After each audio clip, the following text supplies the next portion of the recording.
성경 말씀을 봉독합니다. 창세기 37장 1절에서 4절까지입니다.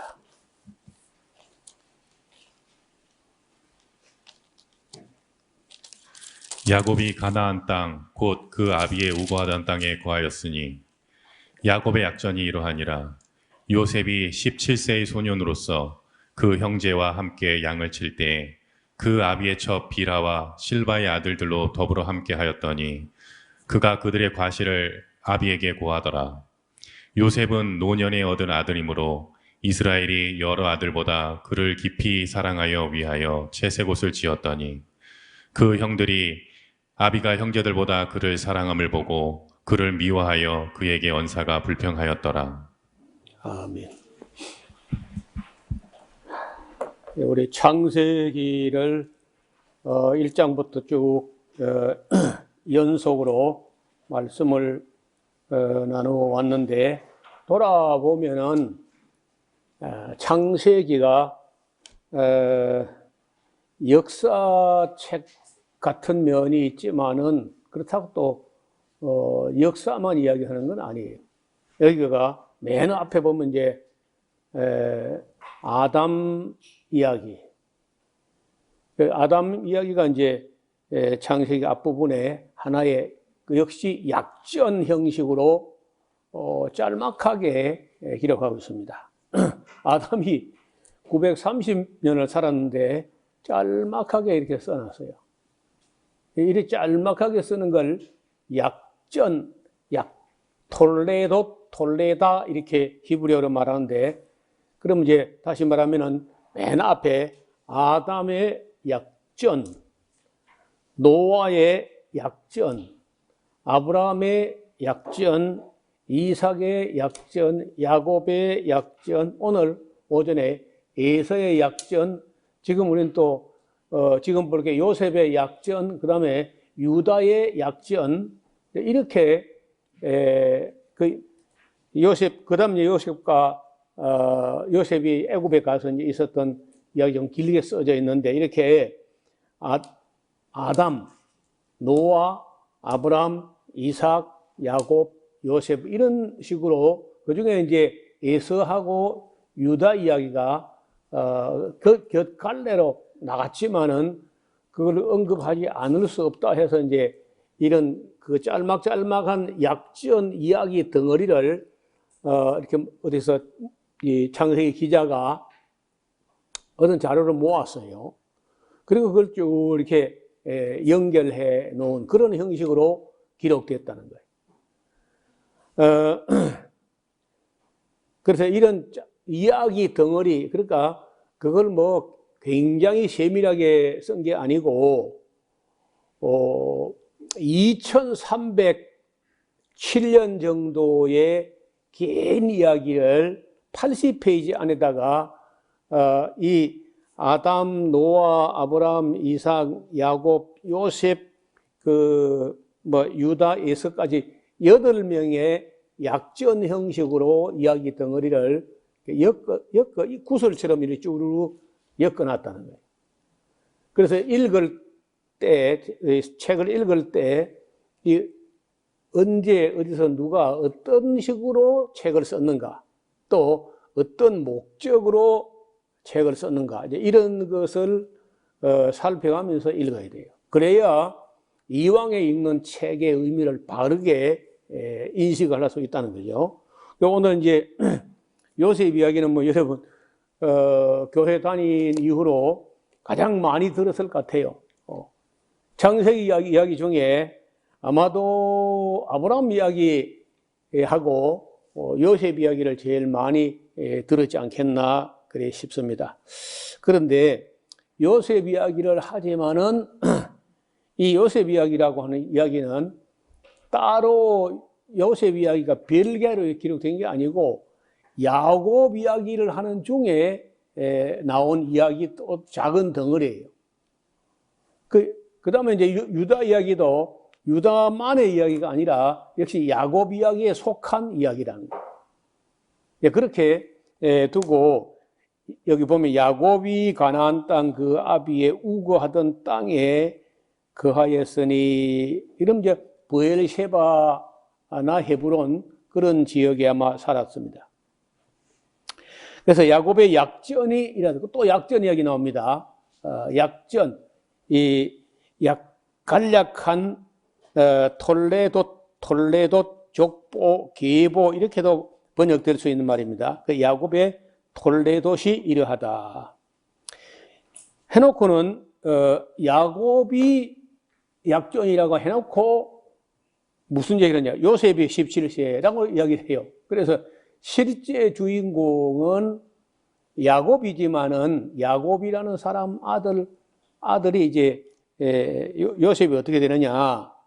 17세 소년인데 그 형제와 함께 양을 칠 때 특히 그 아비의 첩 비라와 실바의 아들로 더불어 함께했다.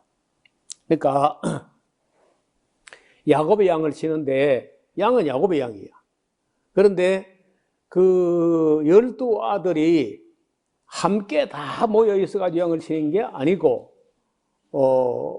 그래서 뭐 레아의 소생들 따로, 그리고 이제 비라와 실바의 소생들 따로 이렇게 이제 두 때가 됐더니 아마 두 때나 아니면 뭐 세 때나 이렇게 나누어지는데, 특히 이 야곱에게 정실 부인인 라헬이나 레아 소생이 아닌 비라와 실바의 소생들, 그 아들 더불어서 함께 하는데, 요셉이 그들의 과실을 아버지한테 고자질합니다. 요셉이 그러니까 아버지께 효도나 충성하는지는 모르지만은 형제들에게는 그 형제들의 과실을 아버지가 고자질하니까 당연히 그 형제들에게 미움을 받죠, 요셉이. 또 야곱에게 있어서 9절에 보면 3절에 요셉은 노년에 얻은 아들이므로 이스라엘이 여러 아들보다 그를 깊이 사랑하여 위하여 채색 옷을 지었더니, 이런 것도 보면은 또 그 야곱의 나이가 들어도 철이 안 들어. 나이는 들었는데 철이 안 드는 것 같아. 야곱이라는 사람이. 아니, 지금 4명의 여자로부터 아들들이 딸까지 하면 11, 12, 13이 나가지고 한 집안에 살아가는데, 그 중에 특별히 요셉을 너무 티가 나게 그렇게 사랑해요. 그러면 그런 편애라는 것은 가정을 편안하지 않게 만들어. 입는 옷도 다른 사람들은 희끄무레하고 굿줄근하게 그렇게 입혀놓고 요셉에게만 특별한 옷을 해가지고 채색 옷을 알록달록하게 어떤 티가 나기도 한다는 거예요. 그 미운 자식 떡 하나 더 준다고 그 야곱처럼 그렇게 하면 안 돼요. 너무 누구만 딱 그렇게 편애하고 그러면 안 되는 거라. 여러분도 우리가 이 교회 생활도 마찬가지고 사회 생활도 좋아할수록 멀리 해야 돼. 너무 막 티가 나게 너무 가깝게 막 이렇게 하면은 다른 사람부터 소외당하고 미움받는 거예요. 그건 기본이에요, 기본.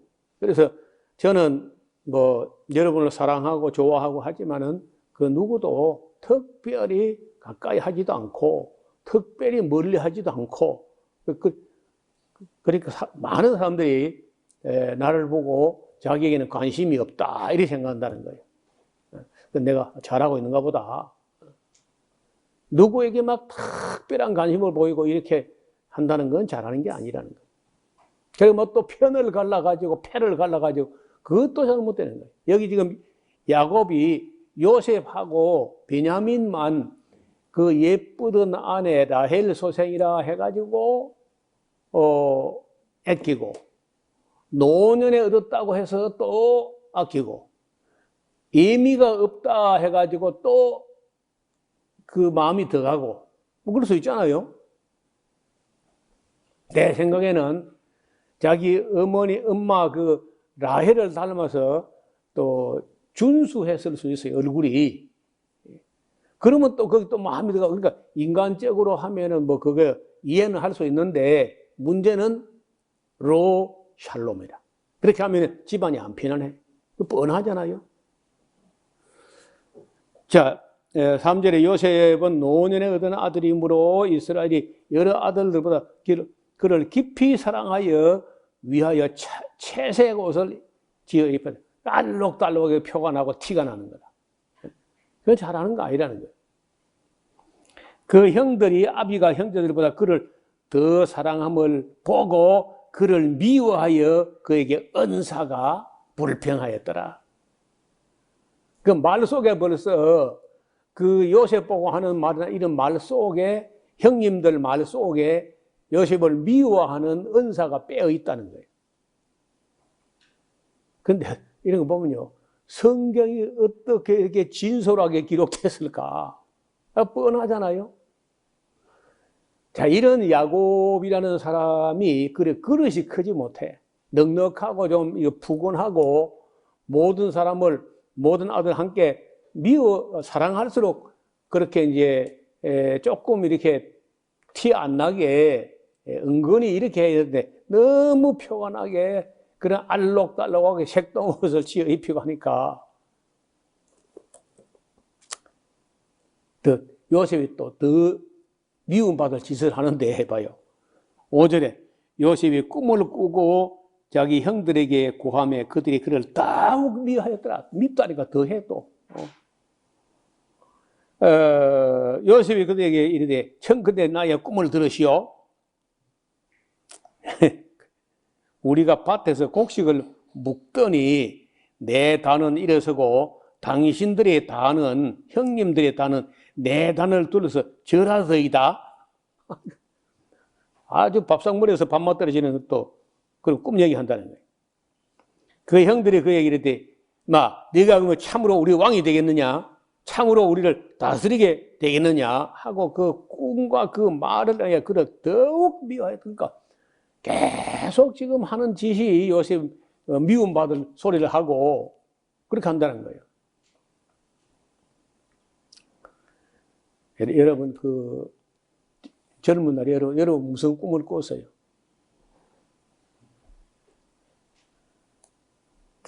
저는 꿈을 들어 좀 꾸었는데 내가 돌아보니까 이만큼 살고 나서 보니까 내 꿈은 다 개꿈이야. 하나도 뭐 의미가 있거나 뭐 그 계시적인 그런 거 아니야. 그러니까 여러분도 어지간하면 그 꿈을 믿지 마세요. 그 꿈 별로 지금은 하나님께서 꿈으로 뭐 계시하고 그런 시대가 아닙니다. 여러분이 너무 무지해서 글도 모르고 책도 모르고 성경도 못 읽고 뭐 그러면 어떡하겠습니까? 그러면 뭐 하다못해 꿈이라도 가지고 어떻게 해보지만은 지금 같은 데는 꿈 같은 소리 하지 말고 맑은 정신으로 성경 읽으면 돼. 대개 성경을 안 읽고 못 읽고 이런 사람들이 뭐 꿈이나 꾸고 장꼬대 같은 소리 하지 그 꿈은 그야말로 꿈이야. 그런데 무시할 수 없는 꿈이 있어요. 그게 무슨 꿈이냐? 이 요셉처럼 어린 사람들 20살 안쪽에 어떤 사람들이 꿈을 꾸는데 꿈이 한 번이 아니고 2번 정도나 이렇게 비슷한 꿈을 꾸었다고 하면요, 그런 꿈 무시하면 안 돼. 일반 꿈은 다 개꿈이니까 그냥 옛날에 사람들이 마음에 있으면 꿈에 있다 그런 말이 있어요. 마음에 막 집착된 것이 꿈으로 투사된다. 이런 것들은 아무 의미가 없습니다. 단 어린 아이들이라든지 청소년 때에 한 번이 아니고 대개 계시적 꿈은요 2번 꾸게 합니다. 2번. 요셉의 꿈도 그렇죠? 나중에 또 있어 또 보면은 또 꿈이 이중이라. 아니면 또 느부갓네살 왕에게 꾼 꿈도 보면은 두 번 겹쳐 꾸게 한다는 거예요. 한 번 하면은 혹시 의심할 수 있으니까 하면 더 확인하는 그런 어떤 꿈을 들어보고 어떤 꿈은 무시할 수 없지만은 대부분의 꿈은 그냥 무시하는 게 좋습니다. 꿈에 매여가지고 자꾸 이런 사람들은 아주 곤란한 소리를 많이 해요. 제가 지금까지 뭘 봤다든지 뭘 들었다든지 하는 사람 전부 신앙이 이상한 쪽으로 갔어.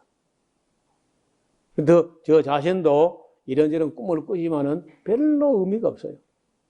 요즘은 좀 뜸하게 됐는데 제가 참 꿈에 즐거운 게 있는데 날아다니는 꿈인데 날아다니요. 다른 사람은 걸어다니는데 난 날아가는 거예요. 근데 그렇게 높이 나는 것도 아니야.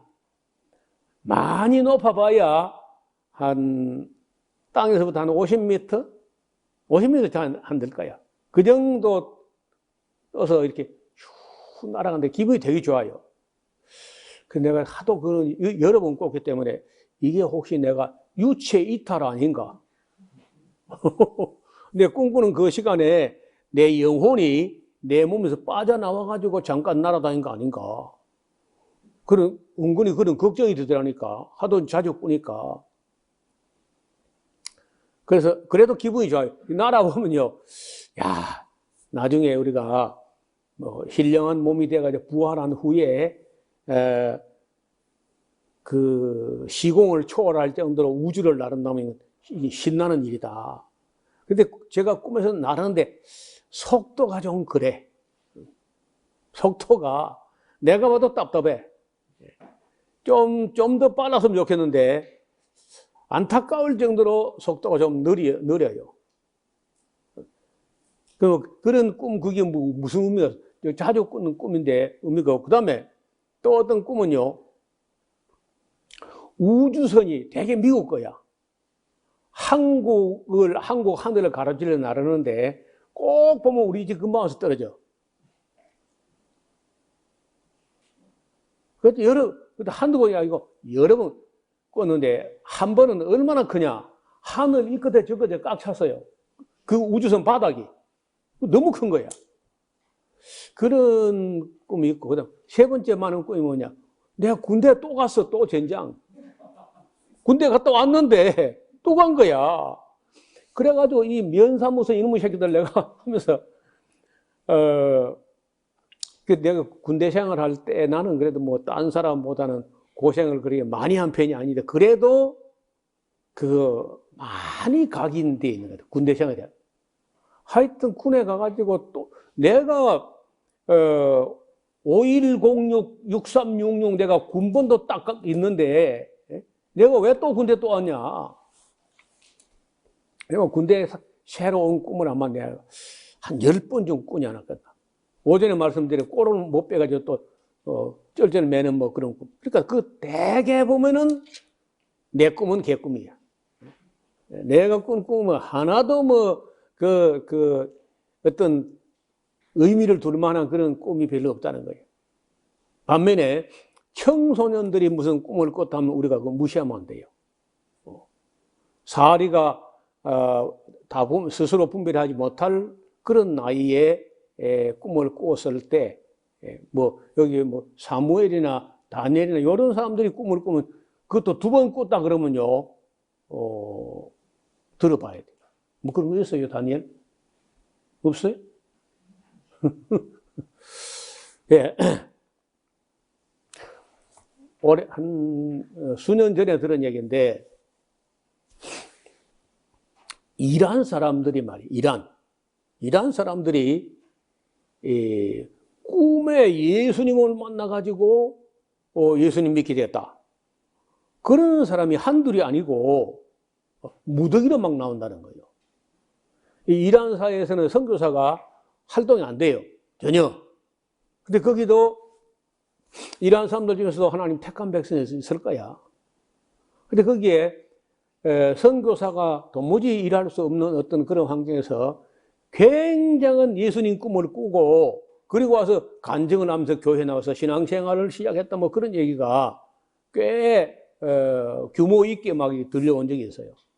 그래서 저는 꿈을 그렇게 신뢰하는 편이 아니지만은 어떤 꿈은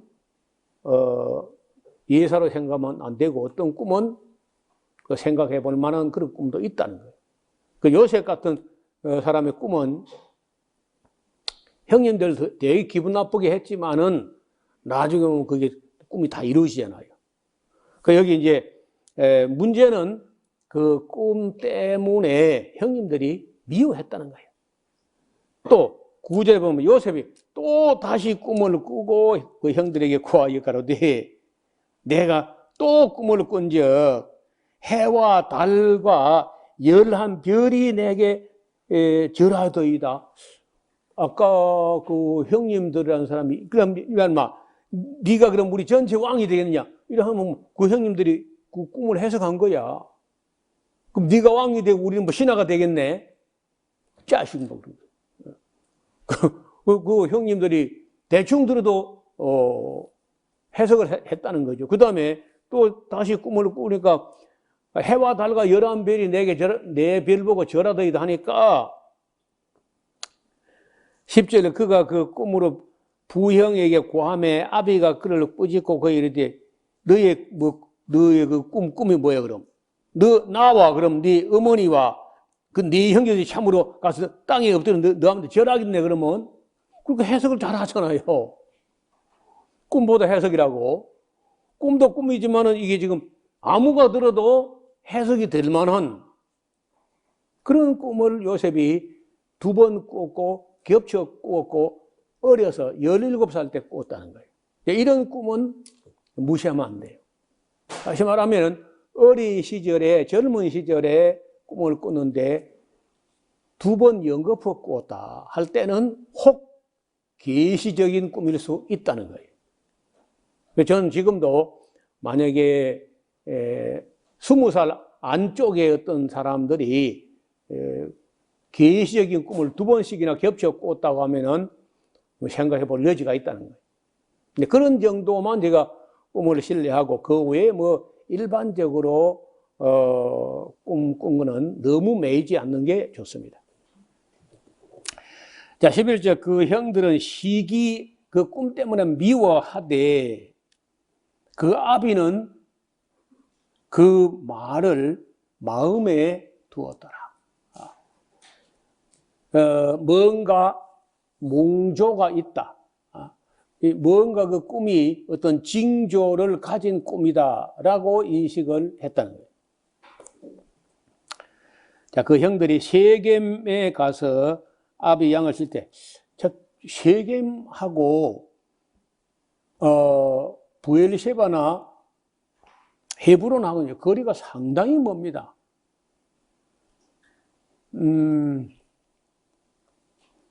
어디쯤 될까? 여기 이제 야곱이 사는데, 산청에 사는데, 그 양을 끌고 대전 밑에 좀까지 가는 것 같아. 세겜까지 갔으면. 그 정도로 먼 거리입니다. 근데 양을, 어떻게 하느냐? 양을 이끌고 풀 따라서 계속 올라가는 거예요. 그 올라가면서 키우고 또 내려오면서 또 이제 양을 키우는 거예요. 아까 말씀드린 대로 그 땅에 풀이 많지 않기 때문에 꽤 넓은 땅을 몰고 가야 겨우 양을 배불리 먹을 수 있다는 거예요. 옛날에요. 옛날도 아니지. 뭐 100년, 200년 그 정도밖에 안 되는데 미국에 캘리포니아에서 송아지를 송아지를 여러 수백 마리를 그래서 사가지고 카우보이들이 그 소떼를 이끌고 뉴욕까지 가는 거예요. 미국을 횡단을 해. 그러면 가서 큰 소가 돼 있어. 그리고 팔고, 그리고 이제 거기서 또 송아지를 사요. 송아지를 또 수백 마리 사가지고 캘리포니아 와요, 또. 오는 길에 또 소가 커서 또 큰 소가 되면 또 팔아요. 이거 실화입니다, 실화. 진짜 그렇게 합니다. 근데 그때 카우보이들은 대개 당연히 총도 있고, 샷건이라고 엽총 같은 것도 있고, 이렇게 해가지고 무장을 하고, 그 팀을 이룹니다. 한둘이 갖고는 안 되고. 그래서 먼 길 가면서 가는, 그래 자기 풀밭이 따로 있는 게 아니고 그냥 가면서 길가에 있는 풀을 먹이가면서 이렇게 소를 기르는 거죠. 여기 지금 세겜까지 갔다는 것도 꽤 먼 길을 간 거예요. 그 형들이 세겜에 가서 아비의 양을 칠 때 이스라엘이 요셉에게 이르되, 야, 네 형들이 세겜에서 양을 치지 않느냐? 너를 그들에게 보내리라. 요셉이 아비에게 대답하되, 내가 그리 하겠나이다. 이스라엘이 그에게 이르되, 가서 네 형들과 양떼가 다 잘 있는 여부를 보고 돌아와 내게 고하라 하고 그를 헤브론 골짜기에서 보내면, 이때 이제 헤브론에 야곱이 있었던 모양인데 보내매 이에 세겜으로 갑니다. 어떤 사람이 그를 만난즉 그가 들에서 방황하는지라 그 사람이 그에게 물어가로되 네가 무엇을 찾느냐? 그가 가로되 내가 나의 형들을 찾으니 청컨대 그들이 양치는 곳을 내게 가르쳐 주시오. 그 사람이 가로되 그들이 여기서 떠났는데 내가 그들의 말을 들으니까 도단으로 가자고 하는 것 같던데 하더라. 요셉이 그 형들의 뒤를 따라가서 도단에서 그들을 만났습니다. 그 요셉이 이제 그들에게 가까이 오기 전에 멀리서 요셉을 보고 그 형님들이 죽이기를 꾀하여 서로 이르되, 야, 꿈쟁이 새끼 온다. 꿈꾸는 자가 오는도다 젠장. 자, 그를 죽여 한 구덩이에 던지고 죽여가지고 구덩이에 던지고 말하기를 악한 짐승이 그를 잡아먹었다고 아버지에게 둘러대자 하고 그 빌어먹을 꿈이 어떻게 되는가 우리가 볼 것이니라 하고 아주 그 꿈 때문에 뭐 아버지가 편애하는 것 때문에도 미워하지만은 재수없는 꿈 얘기를 자꾸 번복해 하니까 형님들도 아주 되게 미워합니다. 또 얼마나 미워하면 죽여버리려고 할 정도 미워하겠어요. 루벤이 듣고 요셉을 그들의 손에서 구원하여 가로되 우리가 그 생명을 죽이는까지 그 너무하다. 생명을 해하지는 말자. 루벤이 또 그들에게 이르되 피를 흘리는 까지는 그거 하면 안 된다. 그 큰 형이라고 조금 낫죠? 맏형이라고 루벤이 조금 나은 거야. 그래서 그를 광야 그 구덩이에 던지고 손을 그에게 대거나 그렇게 하는 거는 하지 말자. 이렇게 하는 건 이제 요셉을 그 형들에서 미워하는 형들의 그 손에서 구원하여 아버지에게 돌아가게 하려고 루벤이 그렇게 이제 주장을 한 겁니다. 요셉이 형들에게 이르며 그 형들이 요셉의 옷, 그 알록달록한 그 옷 말이에요. 그 입은 채색 옷을 벗기니라. 되게 눈에 거슬린 거야. 너무 튀는 옷을 입고 다니니까. 우리가요, 너무 명품이나 막 너무 사치품이나 그러면 미움받습니다. 그게 좋게 보이는 게 아니야. 너무 사치하고 막 너무 튀고 이렇게 하는 거는 어디 가서든지 미움받기 딱 좋아. 그죠? 이슬람권 같은 데서 나온 속담인데 따돌림을 당하지 않으려거든 색깔을 맞추라 그런 말이 있어요. 중동 사람들이 뭐 진리는 아니고 어디 가서 따돌림을 당하지 않으려거든 너무 튀어나오는 행동이나 그런 옷이나 조심하라는 거예요. 비슷해야지 너무 튀는 옷을 그렇게 티가 나게 그런 것을 입고 걸치고 하는 건요 어쩌면 열등의식의 또 다른 면이라는 거예요. 그래서 평범하고 무난하고 이렇게 해야지 너무 막 이렇게 알록달록하게 튀는 그런 거는 미움받기 딱 십상이에요. 그 미워하던 그 옷을 벗긴 겁니다. 그를 잡아 구덩이에 던지니 그 구덩이는 빈 구덩이인데 당연히 그 속에 물은 없었다는 거예요. 마른 구덩이에요. 그리고는 그들이 앉아 음식을 먹다가 세상에 자기 친형제간인데 배가 달라도 말이에요. 그 구덩이 처박아 놓고 그 먼 길 찾아왔는데 자기들은 또 음식을 먹었다네. 목에 넘어가겠나 그래가지고 싸가지 없는 것들이. 먹다가 눈을 들어본 적 한때 이스마엘 족속이 길르앗 쪽에서 오는데 그 약대들에게 향품과 유향과 모략을 싣고 애굽으로 가는 대상들입니다. 무역로에 있었으니까요. 그때 유다가 자기 형제에게 이르되 우리가 우리 동생을 죽이고 그 피를 은닉한들 무엇이 유익하겠느냐? 자, 우리가 그를 이스마엘 사람들에게 팔자야. 다 몇 푼이라도 용돈도 좀 나오게 팔고 우리 손을 그에게 대지는 말자. 그는 우리의 동생이요 우리의 골육 아니냐 하며 형들이 청종하였다. 여기서도 보이는 대로 유다가 이 형제간 중에서 말을 잘해요. 머리가 돌아가고 그래서 유다가 뭘 주장하게 되면은 아무도 딱 거절을 못할 만큼 그리고 머리가 돌아가요. 때에 미디안 사람 상고 바이어들인데 상고란 말은 바이어들이 지나는지라 그들이 요셉을 구덩이에 끌어올리고 은 20개의 그를 이스마엘 사람들에게 팔매 그 바이어들이 상고들이 요셉을 데리고 애국으로 갑니다.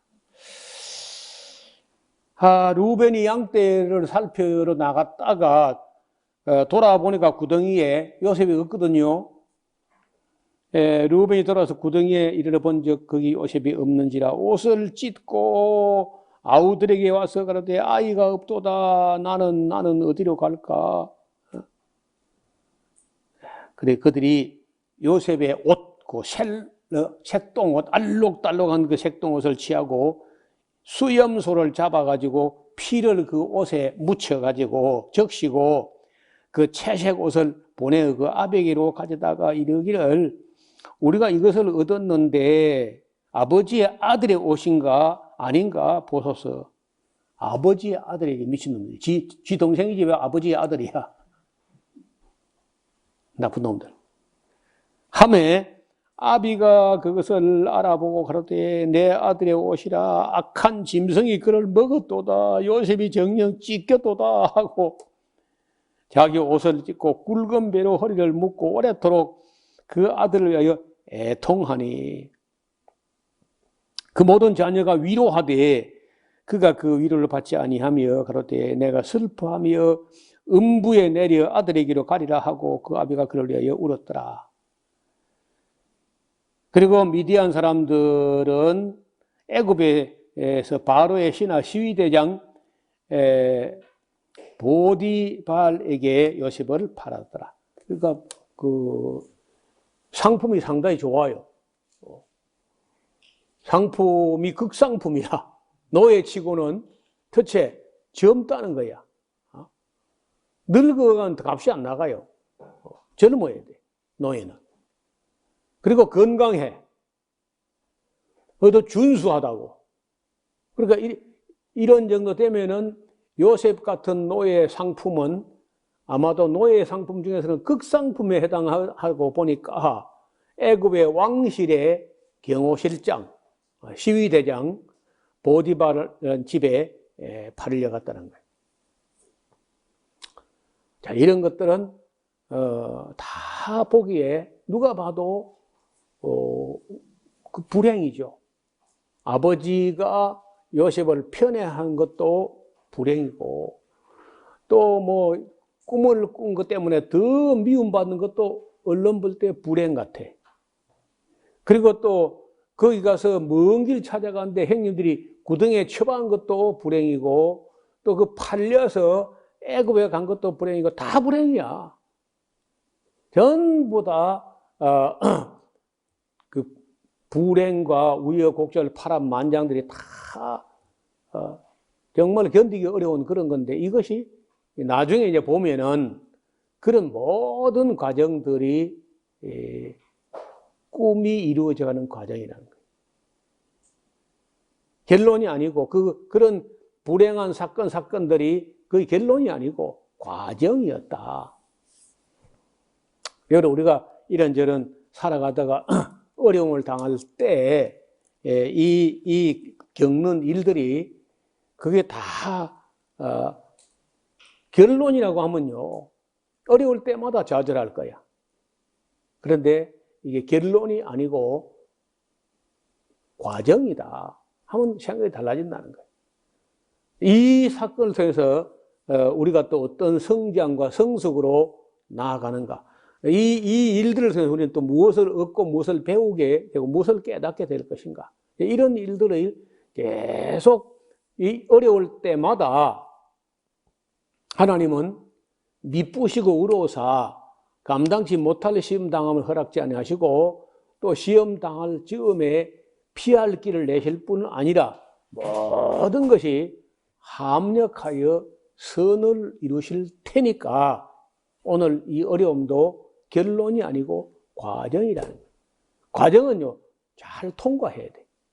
잘 넘기도록 그 어려운 일들을 잘 넘기도록 그런 마음 자세를 가져야 돼.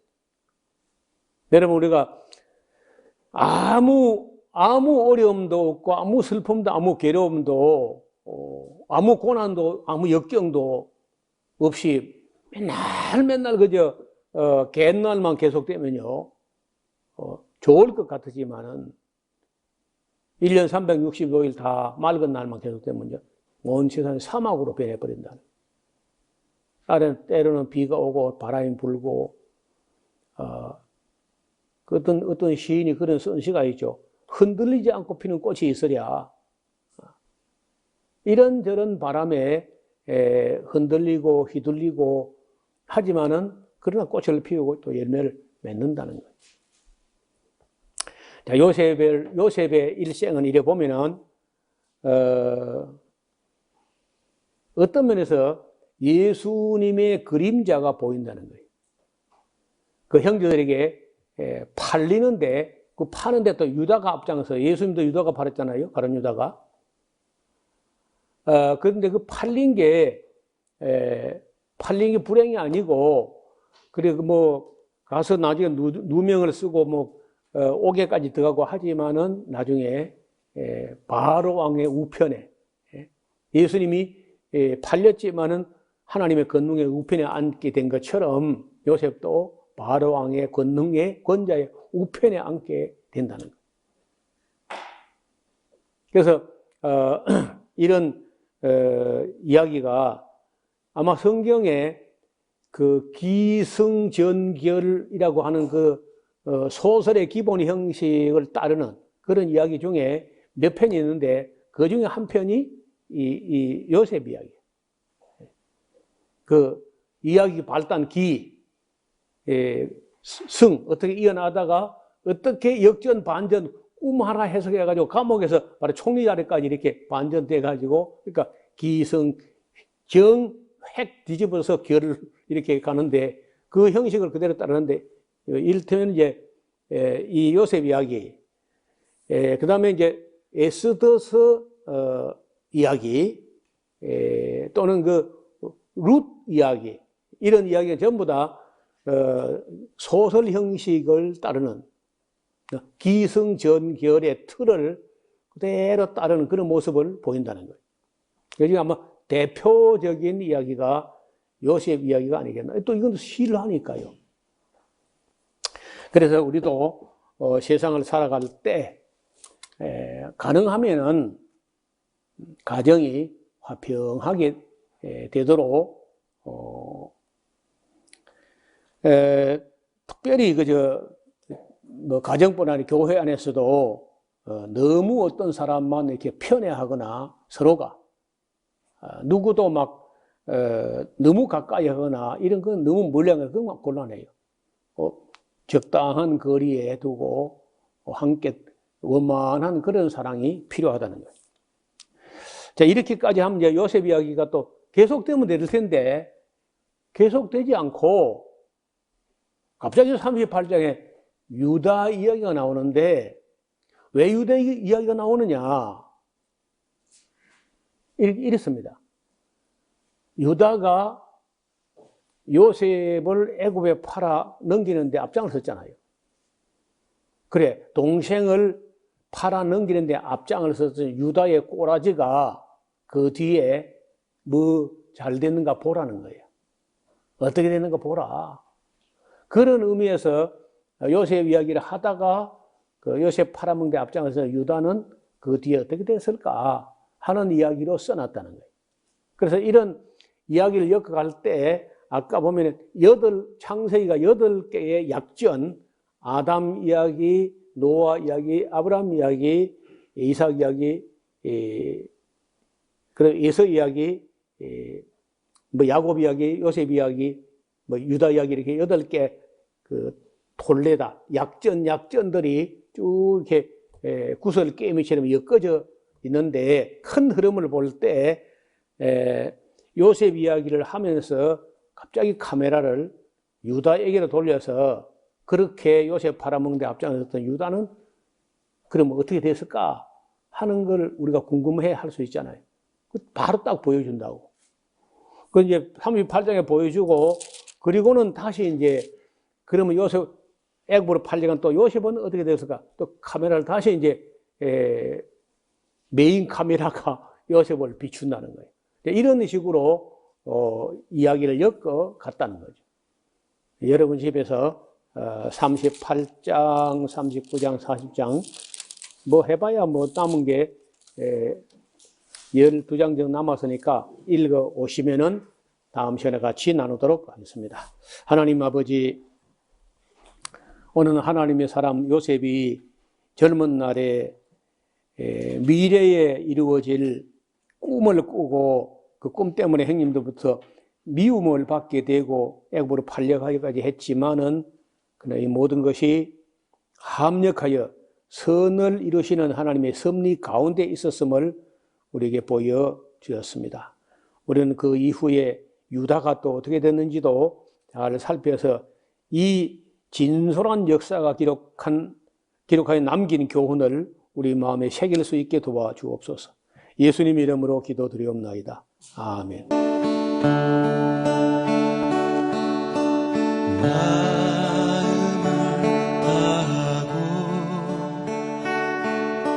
성품을 다하고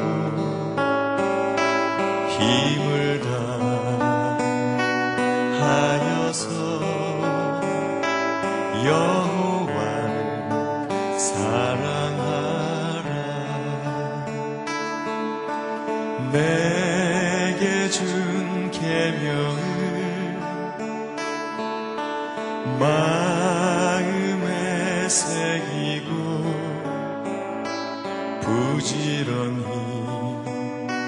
부지런히 이웃에게 전하여라. 그러면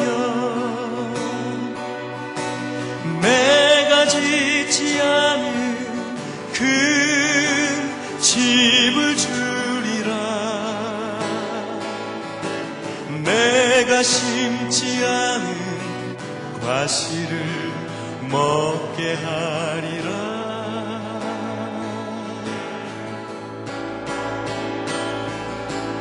그러나 한 가지 잊지는 말아라. 죄인된 우리를 구원하신 여호와